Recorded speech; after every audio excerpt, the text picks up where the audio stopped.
आशा करता हूँ आप सब बहुत अच्छे होंगे। मेरा नाम है सिद्धांत अग्निहोत्री, स्टडी IQ पे आपका बहुत-बहुत स्वागत है। आज हम बात करेंगे दोस्तों इस्साक जेनोसाइड की, मतलब सोमालिया की।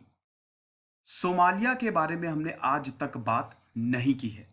हमने बहुत सारे अफ्रीकन नेशंस के बारे में देखा। मैंने जेनोसाइड सीरीज कवर किया अफ्रीका के तो कितने सारे, ठीक है, रुवांडा जेनोसाइड, डारफूर जेनोसाइड, पूरे अफ्रीका के बारे में बात की है। लेकिन अभी तक हमने सोमालिया के बारे में बात नहीं की। तो आज हम सोमालिया के बारे में देखेंगे, जानेंगे। ठीक है, तो चलिए आगे बढ़ते हैं। सिरेंस को रिकनेक्ट मेरा फेसबुक पेज है, सिद्धांत अग्निहोत्री के नाम से मेरी फेसबुक प्रोफाइल है। दोनों ही जगह आप लेक्चर की PDF ले सकते हैं, सवाल भी पूछ सकते हैं। गौरव सर ने कमाल की किताब लिखी है दोस्तों, फेलियर टू ट्रायम्फ। आप इसको स्टडी IQ की वेबसाइट से प्री बुक कर सकते हैं। हमारा ऐप आ गया है, प्ले स्टोर से डाउनलोड करिए। ट्विटर पे मैं आ गया हूं, मैं अपडेट्स देता रहता हूं। ये रही मेरी आईडी। ये है हॉर्न ऑफ अफ्रीका। ठीक है, सोमालिया की बात करें दोस्तों तो एक ऐसा देश जो बहुत ही ज्यादा इंपॉर्टेंट, बहुत सारे रिसोर्सेज यहां पे मिलते हैं, स्ट्रैटेजिकली बहुत ही ज्यादा इंपॉर्टेंट। क्योंकि अगर अफ्रीका को देखें तो इसमें काफी देश लैंडलॉक्ड हैं, लेकिन सोमालिया एक ऐसा देश है जिसको पूरा एक्सेस है समुद्र से। इसीलिए ही देखिए, कॉलोनियलिज्म की बात करें तो जितनी भी कॉलोनियल कंट्रीज थी वो उन्हीं देश को टारगेट करती थी। ज्यादा उनका टारगेट वही रहता था जिनका समुद्र से एक्सेस होता था। उस समय प्लेन्स नहीं थे, ट्रेन्स नहीं थी, समुद्र से सब होता था। तो व्यापार पूरा समुद्र से होता था। तो जो सोमालिया है इसको पूरा समुद्र का एक्सेस है, ये आप देख ही रहे हैं, समझ रहे हैं, गल्फ ऑफ एडन। ठीक है, ये गल्फ ऑफ एडन। तो अगर हम बात करते हैं दोस्तों, Somalia is located in the horn of Africa. It's a sovereign country. अगर हम अभी बात करें तो सोमालिया एक सॉवरेन कंट्री है। ठीक है, प्लेटूज, प्लेन्स एंड हाईलैंड सब कुछ बढ़िया है। कैपिटल इसके मोगादिशु, नाम सुना होगा। But Somalia is a failed state, ये आपको पता ही होगा। Somalia is famous for their pirates. Somalia में समुद्री डाकू जो है वो मिलते हैं। आपने देखा ही होगा कि जितने ज्यादा जो पायरेट्स होते हैं, जो समुद्री लुटेरे होते हैं, वो सोमालिया के ही होते हैं। सोमालिया एक फेल्ड स्टेट है। अगर पूरी दुनिया में बात करें तो दो ऐसे देश जहां बहुत ज्यादा बदकिस्मती है, बहुत दिक्कत हुई है उनके साथ, बड़े अभागे देश हैं, एक है सोमालिया और एक है अफगानिस्तान, जहां पे अभी तक बड़ी प्रॉब्लम है। 1991 से लेकर सोमालिया में सिविल वॉर चल रही है और अभी तक चालू है। समझ रहे हैं? ये जो जो हम इसाक जेनोसाइड की बात कर रहे हैं ना, जो नॉर्थ, ये बुराओ हो गया, बरबेरा हो गया, हरगेसा हो गया, ठीक है, यहां सब जेनोसाइड हुआ था। कई बार यहां पे जेनोसाइड हुए हैं दोस्तों। ठीक है, क्लैन सिस्टम चलता है। सोमालिया के बारे में थोड़ा समझ लीजिए। सोमालिया में क्लैन सिस्टम चलता है। सोमालिया में मेरिटोक्रेसी नहीं है। पूरे अफ्रीका में ही आपको पता ही है, बहुत सारे क्लैन, बहुत सारी ट्राइब्स हैं।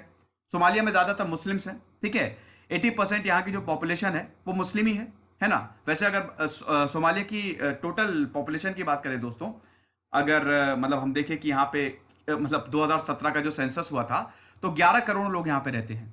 ठीक है ना, तो 11 करोड़ लोग अच्छा खासा फिगर है। ओके, 2017 का सेंसस ही कहता है। ठीक है, और अब अगर अभी सेंसस की बात करें 2018 मतलब 20 तक, तो ये शायद 12-13 करोड़ पहुंच गई होगी। तो सोमालिया में ज्यादातर मुस्लिम रहते हैं। ठीक है, एक मुस्लिम देश है, बट कोई दिक्कत नहीं है। एक फेल्ड स्टेट है। फेल्ड स्टेट इसलिए है क्योंकि यहां पे, जैसा कि मैंने बताया, कि एक तो कंट्री सिविल वॉर में है, दूसरी चीज यहां पे डेवलपमेंट नाम मात्र के बराबर है। मेरिटोक्रेसी है नहीं यहां पे। आपको काबिलियत के बल पे आपको पोस्ट नहीं मिलती है। यहां पे जो गवर्नमेंट है, जो सरकार है, उसमें कौन सी क्लैन से वो आता है, कौन सी ट्राइब से वो आता है, उस हिसाब से पोस्ट मिलते हैं। कोटा सिस्टम है एक तरीके से, मेरिटोक्रेसी नहीं। जैसे भारत में भी रिजर्वेशन है, लेकिन भारत का रिजर्वेशन एक बहुत ही जबरदस्त है। भारत में भी रिजर्वेशन में कंपटीशन है, लेकिन सोमालिया में ऐसा नहीं है। समझ रहे हैं? सोमालिया में ऐसा नहीं। हालांकि मोनार्की नहीं है यहां पे, फेडरल पार्लियामेंट्री रिपब्लिक है। रिपब्लिक, यहां पे लोग चुन के आते हैं। लेकिन वही दिक्कत है ना कि सोमालिया इस समय कौन क्या कंट्रोल कर रहा है किसी को पता ही नहीं है। बहुत बुरी हालत है सोमालिया में। सिविल वॉर जो है ना अभी तक चल रहा है। और सिविल वॉर की शुरुआत कैसे हुई हम देखेंगे इसी लेक्चर में, इसाक जेनोसाइड में। 1991 जब कोलैप्स, सरकार ही कोलैप्स कर गई। ठीक है, और वो अभी तक बहुत ज्यादा दिक्कत है। अब यहां पे जब लोगों के पास रोजगार नहीं है, इतनी ज्यादा गरीबी है, यूनाइटेड नेशंस ने भी ऑपरेशन रिस्टोरेशन होप चलाया, बहुत कोशिश की सोमालिया को उबारने के लिए, लेकिन कोई फायदा नहीं हुआ दोस्तों। लोगों के पास, बेचारे लोग यहां पे बहुत गरीब है, बहुत अभागे हैं, है ना। इसीलिए उनको पायरेट्स बनना पड़ता है। उनके पास और कोई चारा ही नहीं है, इसीलिए उनको समुद्री लुटेरा बनना पड़ता है। आज भी दोस्तों 15-20 हजार जो सोमालियन पायरेट्स है ना, वो दुनिया भर की जेलों में बंद है ना। तो हमको कुछ ना कुछ करना चाहिए सोमालिया के लिए, क्योंकि हम सब बिलीव करते हैं वासुदेव कुटुंबकम में। पूरी दुनिया को सोचना चाहिए कि सोमालिया का क्या होगा। सोमालिया एक बहुत ही इंपॉर्टेंट कंट्री है, लेकिन अगर आप इंडेक्सेस में देखेंगे, जैसे करप्शन परसेप्शन इंडेक्स में सबसे ऊपर रहता है सोमालिया। सबसे जो ज्यादा करप्ट कंट्री है वो सोमालिया, लगातार सोमालिया टॉप करता है। टेररिज्म में देखेंगे तो सोमालिया सबसे इसमें भी सबसे ऊपर रहता है, ठीक है। सबसे लास्ट में सोमालिया का नंबर, अफगानिस्तान और सोमालिया। तो एक फेल्ड स्टेट इसको बोला गया है। मतलब पूरी तरीके से स्टेट फेल हो गई, ना ही यहां पे इकोनॉमिक डेवलपमेंट है, ना ही इंफ्रास्ट्रक्चर कोई लगाया, सर्विसेज तो है ही नहीं, एक फेल्ड स्टेट, ठीक है। लेकिन सोमालिया हमेशा से ऐसा नहीं था। अगर हम सोमालिया की बात करें दोस्तों, देखिए पहले तो यहां पे जैसा कि मैंने बताया कि राजा महाराजाओं का ही था, ठीक है। अदाल सल्तनत जो है, सोमालिया की बात करें, अदाल सल्तनत और बहुत सारे सुल्तान जो हैं, है ना, ये सब यहां पे रूल करते थे। लेकिन बाद में इटालियंस ने और ब्रिटिशर ने इस पे कब्जा कर लिया, ठीक है। ब्रिटिश जो है वो यहां पे आ गया, ठीक है, 19th सेंचुरी की शुरुआत में। और इटालियन जो है, नॉर्थ को ब्रिटिश कब्जा करता था, ठीक है। और ये साउथ पे किसने कब्जा किया था? इटली ने, है ना। तो अब हम ये देखते हैं दोस्तों, जब ये नॉर्थ और साउथ को, सोमालिया जो है वो अखंड सोमालिया में बिलीव करता है कि इथियोपिया, ये जिबूती, ये सब हमारा है। जिबूती में आपको पता ही है कि बहुत सारे देशों के आर्मी बेसेस है जिबूती में, ठीक है ना, और बिल्कुल सोमालिया से लगता है। तो ये इथियोपिया और ये सब सोमालिया सब हमारा है ना। लेकिन ऐसा हुआ ही नहीं है। अब हम देखते हैं कि जब वर्ल्ड वॉर 2 खत्म हुआ तो ब्रिटेन और इटली ने सोमालिया को छोड़ा। 1960 में सोमालिया को इंडिपेंडेंस मिल गई, पूरी तरीके से यहां पे इंडिपेंडेंस मिल गई, आजादी मिल गई। ये देख लीजिए दोस्तों, अल शबाब जो है ये अल कायदा का ही पूरा बैकिंग इसको अल कायदा की है, और अल शबाब वहां की एक टेररिस्ट ऑर्गेनाइजेशन है। तो आप देख लीजिए कौन, आराम से पॉज करके इसको देख लीजिए कौन क्या कंट्रोल करता है। सोमालिया की कंडीशन इस समय बहुत बुरी है, ठीक है। तो जैसा कि मैंने बताया कि 1960 में यहां पे पहला सोमाली स्टेट बनाया गया, है ना। 1960 में सोमालीलैंड बोला गया, जो आपका ब्रिटिश जब छोड़ के गई थी, ठीक है, इस पूरे एरिया को, मतलब आधा एरिया ब्रिटिश के पास था, तो इसको सोमालीलैंड बोला गया। और बाकी को जो इटली के अंदर था उसको सोमाली रिपब्लिक बोला गया। समझ गए? ब्रिटिश सोमालीलैंड था उसको नॉर्थ बोलते थे, और साउथ में जाओ उसको मतलब जो साउथ में एरिया था उसको सोमाली रिपब्लिक बोलते थे, मतलब सदर्न रिपब्लिक। तो नॉर्थ और साउथ सोमालिया जो थे वो अलग अलग थे।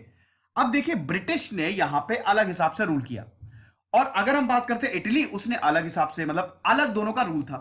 तो नॉर्थ और साउथ का डिवीजन था। आप समझे, 1960 में जैसे ही आजादी मिली, नॉर्थ और साउथ कल्चर ही अलग थे, हालांकि सोमालिया तो एक ही था, ठीक है। उसके बाद बनता है संविधान। 1961 में सोमालिया का संविधान बना, बाकायदा रेफरेंडम हुआ, किसको क्या चाहिए, है ना, किसको अलग रहना है, क्योंकि नॉर्थ वाले बोल रहे थे कि हमको अलग रहना है, हमको साउथ में पूरे सोमालिया को मिलाना सही नहीं है, नॉर्थ सोमालिया और साउथ सोमालिया को बिल्कुल अलग करो। सूडान में भी यही प्रॉब्लम हुई थी, जिसका निपटारा 2013 में हुआ। इसी के लिए तो पूरी सिविल वॉर है। यहां पे जो ग्रुप्स है वो अपना अपना एरिया मांग रहे हैं। सिविल वॉर इसी के लिए ही होती है। वैसे कभी भी आप गृह युद्ध की बात करेंगे तो कंट्रोल के लिए होती है, और अलग एरिया डिमांड करते हैं, इसीलिए ही गृह युद्ध होता है। ये समझे आप? तो अब हम ये देख रहे हैं दोस्तों कि नॉर्थ और साउथ सोमालिया को अलग अलग करो। ये नॉर्दर्न की ज्यादा मांग थी, नॉर्थ में डिससेटिस्फैक्शन बहुत ज्यादा था, और इन्हीं नॉर्थ में रहते थे इसाक। वैसे बहुत सारे ग्रुप्स, बहुत सारे क्लैंस रहते हैं। इसाक जो थे वो नॉर्थ ईस्ट में मेजोरिटी में थे, नॉर्थ एरिया में। वो बोल रहे थे कि हमारे साथ पूरा डिस्क्रिमिनेशन होता है। देखिए 1960 से लेकर 1980 तक, 1980 तक या 1990 तक भी नॉर्थ के साथ फुल ऑन डिस्क्रिमिनेशन हुआ, ठीक है। क्योंकि नॉर्थ पहले से ही मांग कर रहा था कि हमको अलग करो, ब्रिटिश सोमालीलैंड को बिल्कुल अलग करो। तो शुरू से ही यहां पे इधर हम देखते हैं कि डिस्क्रिमिनेशन हुआ नॉर्थ के साथ। जितने भी डेवलपमेंट प्रोजेक्ट थे, जो भी एड थी, वो सब साउथ को मिलती थी। 95% जितने प्रोजेक्ट्स थे वो सब साउथ में जाते थे, जिसकी वजह से यहां पे जो इसाक थे, जो क्लैंस थे, इसाक एक क्लैन है, ये बड़े गुस्से में थे कि हमको राइट्स नहीं मिल रहे हैं। ऐसा कैसे हो सकता है, हमको शेयर ही नहीं मिल रहे हैं। साउथ जो है वो जितनी इंपॉर्टेंट पोस्ट है सरकार की, सब में डोमिनेट करता, तो ऐसा होगा नहीं। फिर हम देखते हैं 1969 में तख्ता पलट होता है सोमालिया में, ठीक है। देखिए वहां के जो राजा थे, जो प्रेसिडेंट थे, ठीक है, अब्दुल रशीद अली शेर मार्के, इनको एसासिनेट कर दिया मिलिट्री ने, ठीक है। मिलिट्री ने इनको एसासिनेट कर दिया, और उसके बाद जनरल सियाद बारे, इनकी बायोग्राफी में रिव्यू करूंगा। जनरल सियाद बारे की बात करें, इनका जो रिजीम था 1991 तक ये रहे। इनका जो पूरा जो इनकी जुंटा थी, जो इनकी मिलिट्री थी, जुंटा पार्टी जो मिलिट्री पूरा कंट्रोल करती थी, ठीक है। तो 22 साल जो इनका कंट्रोल रहा 1969 से लेकर 1991 तक, ये सोमालिया का सबसे खतरनाक और सबसे खराब रूल था। ह्यूमन राइट्स अब्यूजेस बहुत हुए, लेकिन on the other hand modernistic projects भी यहां पे बारे लेके आए, ठीक है। लिटरेसी रेट को बढ़ाने के लिए बारे ने कोशिश की। लेकिन अगर ह्यूमन राइट्स की बात करें, इसी दौरान ही इसाक जेनोसाइड हुआ। हम इसाक जेनोसाइड की बात कर रहे हैं दोस्तों, तो 1987 से लेकर 1989 की घटना है, समझ रहे हैं। तो साद बारे का जो कंट्रीब्यूशन है, जो इनका रूल था, वो बहुत खराब था। तो 1969 में तख्ता पलट हो गया और आर्मी ने पूरा कंट्रोल ले लिया सोमालिया पे। 1969 से जनरल साद बारे जो है वो सुप्रीम लीडर हो गए। अब जैसे ही साद बारे आए, सबसे पहले दोस्तों, कोई जब जहां पे तख्ता पलट होता है, जहां डिक्टेटरशिप आती है, सबसे पहले क्या करती है ये डिक्टेटरशिप, ये जो डिक्टेटर्स होते हैं, मीडिया को खत्म करो और पॉलिटिकल पार्टीज को बैन करो, ठीक है। मीडिया को इसलिए सस्पेंशन जरूरी होता है कि मीडिया लोगों की आवाज होती है ना। सरकारें जो है वो फ्री मीडिया से बहुत ज्यादा डरती हैं, ठीक है। फ्री मीडिया और वकीलों से बहुत डरते हैं। तो मीडिया को बैन करो, चाहे जो हो जाए, सबको बैन। फिर यहां पे जितनी पॉलिटिकल पार्टीज थी उसको बैन किया, जो सिविल लिबर्टीज थे उन सबको सस्पेंड कर दिया। पूरी 1969 में डिक्टेटरशिप सोमालिया में लागू हो गई। अब इसाक का और मूड खराब हो गया, ठीक है। अगले 10 सालों में जितने भी डेवलपमेंट हुए, इसाक को पूरी तरीके से इग्नोर किया गया। कोई भी प्रोजेक्ट यहां पे नहीं लगाए गए। इसाकों का और ज्यादा मूड खराब हो गया कि हमको कुछ भी नहीं मिल रहा है, और यहां पे उनका गुस्सा जो है वो अब बढ़ने लगा। और जब गुस्सा बढ़ता है तो होती है अपराइजिंग। फिर एक रीजन और है दोस्तों इसाक जेनोसाइड का, इथियोपियन वॉर, जिसको ओगेडन वॉर भी कहते हैं। कई समय से, मैंने आपको अभी दिखाया ना मैप में, कई समय से ये जो सोमालिया है, ये इथियोपिया को कब्जा करने की सोच रहा था। इथियोपिया हमारा है, सोमालिया ये जानता है, इसको सोमालिया बिलीव करता है। और यहां पे ही शहर है ओगेडन, ठीक है। सोमालिया बोलता है ये हमारा है, जाहिर सी बात है। देखिए, शुरुआत हमेशा एक शहर कोई एनेक्स करके होती है, उसके बाद एक्सपेंशन होता है। तो सोमालिया चाहता था कि ओगेडन जो है वो हमारा हो जाए, और इसीलिए 1977 1978 एक साल इथियोपिया और सोमालिया युद्ध में चले जाते हैं, है ना। इथियोपिया जो है वो बिल्कुल, इथियोपिया में फिर भी काफी ठीक था। इथियोपिया की हिस्ट्री मैंने पूरी कवर की है, आप लेक्चर देखिएगा दोस्तों एबी अहमद का, ठीक है। वो इथियोपिया के प्राइम मिनिस्टर हैं और इस समय उनको नोबेल पीस प्राइज मिला। इथियोपिया और एरिट्रिया में भी सिविल वॉर चल रहा है ना 1998 से, अभी 2019 में वो इश्यू रिजॉल्व हुआ। अफ्रीका के ज्यादातर नेशन सब सिविल वॉर में है, या तो उनका निपटारा अभी हुआ है या अभी भी सिविल वॉर में ही है। वो बहुत दिक्कत है अफ्रीका में अगर हम बात करें तो, ठीक है। तो ये जो ओगेडन है, यहां पे ये जो ओगेडन वॉर हुआ, जिसको इथियोपिया और सोमालिया वॉर भी कहते हैं, इसमें जीत हुई इथियोपिया की। जाहिर सी बात है, बाहर से सपोर्ट भी था इथियोपिया को। सोवियत जो है, देखिए एक चीज और बता दूं आपको, सोवियत जो है वो सोमालिया को सपोर्ट कर रहा था, समझ रहे हैं। सोवियत जो है वो सोमालिया को सपोर्ट कर रहा था। यहां पे भी आप कोल्ड वॉर देखेंगे, अफ्रीका में भी जो कंडीशन है ना, कोल्ड वॉर यहां पे आपको बहुत प्रेवलेंट देखने को मिलेगा। सोवियत सोमालिया के साथ था, जब सोवियत है तो अमेरिका भी इसमें कूदेगा। तो अमेरिका ने रिबेल ग्रुप को सपोर्ट करना शुरू कर दिया, जिसकी वजह से वॉर जो है बहुत ही इंटेंसिफाई हो गई।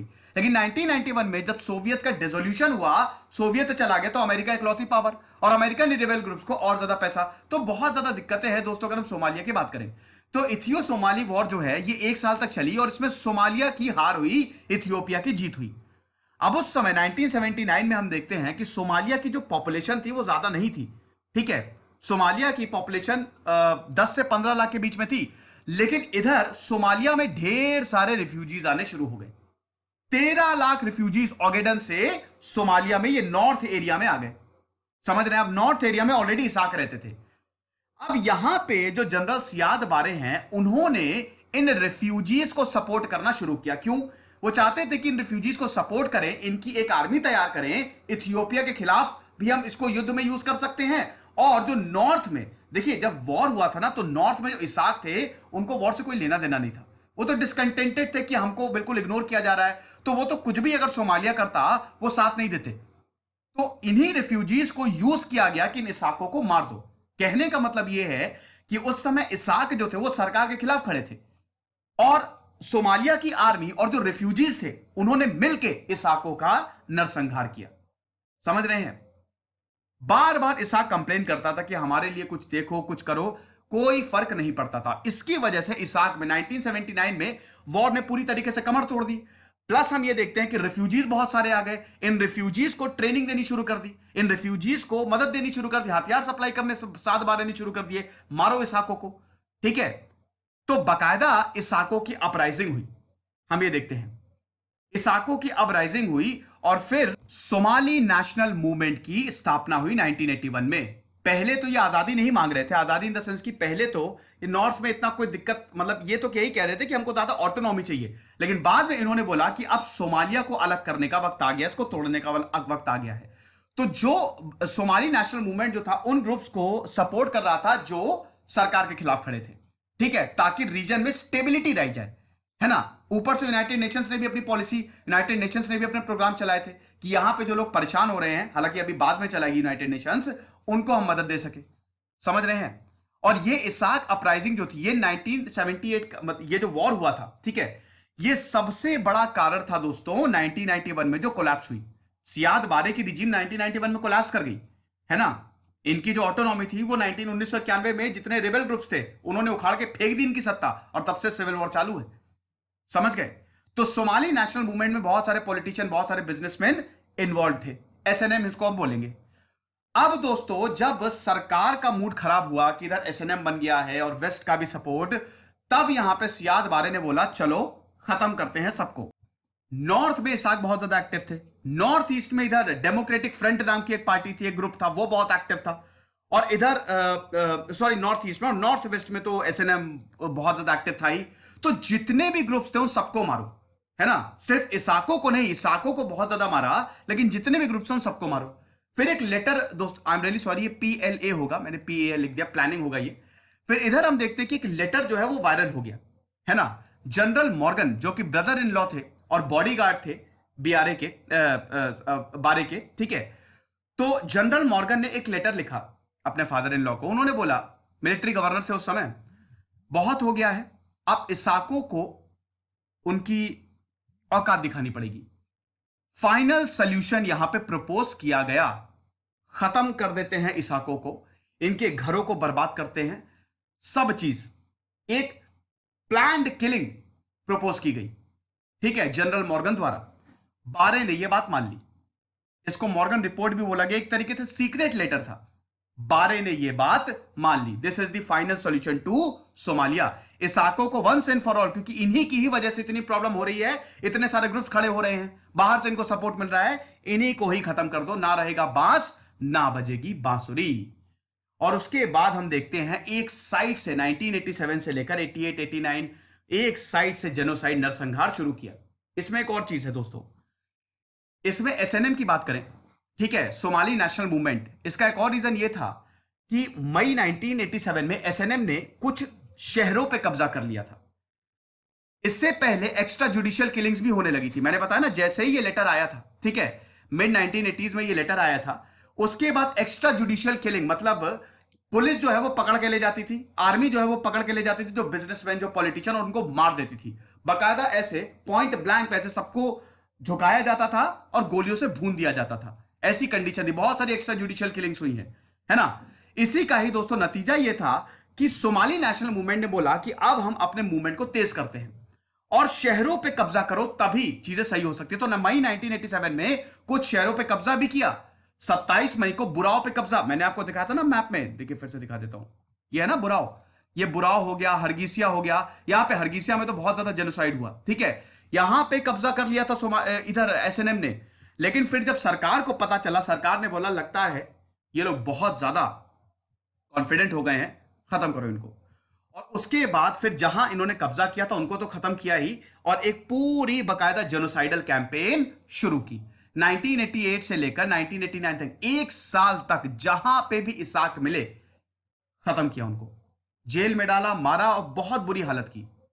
और जहां पे ये आर्मी जो जाती थी, ठीक है, जो मिलिट्री जाती थी, वो ऐसा नहीं कि खाली लोगों को मार रही है, वो गांव के गांव को जला देती थी, पूरे गांव में हर किसी को, इंसान तो छोड़िए जानवरों तक को मार डालती थी, लाइव स्टॉक। देखिए अगर हम बात करें अफ्रीका में, तो अफ्रीका में जो शुरू से ही जो उनका रियल वेल्थ है ना, वो उनके लाइव स्टॉक है, उनके पशु हैं, वहां पे पशुपालन चलता है, जिसके पास जितने ज्यादा पशु उतना ज्यादा वो अमीर।